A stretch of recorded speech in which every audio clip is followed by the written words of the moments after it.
അപ്പൊ ചില പെൺകുട്ടികൾക്ക് ഏറ്റവും ഇഷ്ടം ടൂറ്, ബീച്ച്, റിസോർട്ട്, സെൽഫി, അങ്ങനത്തെ ഒരു റൂട്ടായിരിക്കും.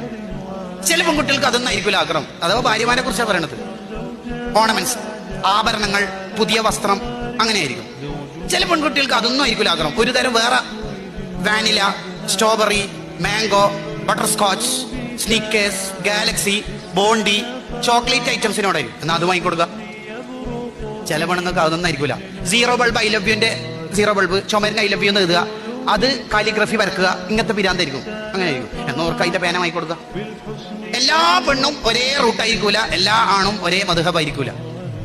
അപ്പൊ ഭാര്യന്റെ ആഗ്രഹം എന്താണെന്ന് ഭർത്താവ് പഠിക്കുക, അവരുടെ അടുത്ത് നിന്ന് ചോദിക്കുക. മോക്ക് എന്താ വേണ്ടേ? ഞാനിങ്ങനെ പർച്ചേസിന് ഇറങ്ങണ്ട, മോൾ എന്ത് വേണമെങ്കിൽ പറഞ്ഞോളി. അങ്ങനെ ഒരാഗ്രഹം പൂർത്തിയാക്കി കൊടുക്കണം. ആഗ്രഹം പൂർത്തിയാവാതിരിക്കുമ്പോഴാണ് വേറെ ചില ദമ്പതിമാരെ കുറിച്ച് ചിത്രം കാണുമ്പോഴോ കേൾക്കുമ്പോഴോ എനിക്ക് എന്റെ ഭർത്താവ് അത് ചെയ്തു തരുന്നില്ലല്ലോ എന്ന നിരാശാബോധം ഉണ്ടാവുള്ളൂ. ചില ഭർത്താക്കന്മാർക്ക് ആഗ്രഹം എന്താണെന്നുള്ള ഭാര്യമാരും പഠിക്കണം.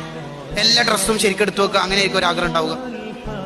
അതൊന്നുണ്ടല്ലോ. ചിലപ്പോ കാല് കടിച്ചെടുത്ത കാലൊന്ന് തടവി കൊടുക്കുക, അങ്ങനെയായിരിക്കും ഒരു ആഗ്രഹം ഉണ്ടാവും. ഇത് ചെയ്തു കൊടുക്കുക. എന്റെ ഭാര്യന്റെ അടുത്ത് നിന്ന് എന്താണ് കിട്ടേണ്ടതെന്ന് ഭാര്യനോട് ശരിക്ക് പറയണം. സംഭവം ഭർത്താവ് അങ്ങനെ തന്നെ അതെല്ലാം കണ്ടറിഞ്ഞിട്ട് ചെയ്യണ്ടല്ലേ എന്ന് പറയും. ഇവർ മൊഹിദ്ദീൻ ശൈഖൊന്നല്ല, കുപ്പിക്കകത്തുള്ള വസ്തുവിനെ പോലെ കണ്ടറിഞ്ഞ് ചെയ്യാനൊന്നും ഓർക്ക് കഴിയൂല. ഒരിക്കൽ അതിന്റെ വിവരം ഉണ്ടായിക്കൊള്ളുന്നില്ല.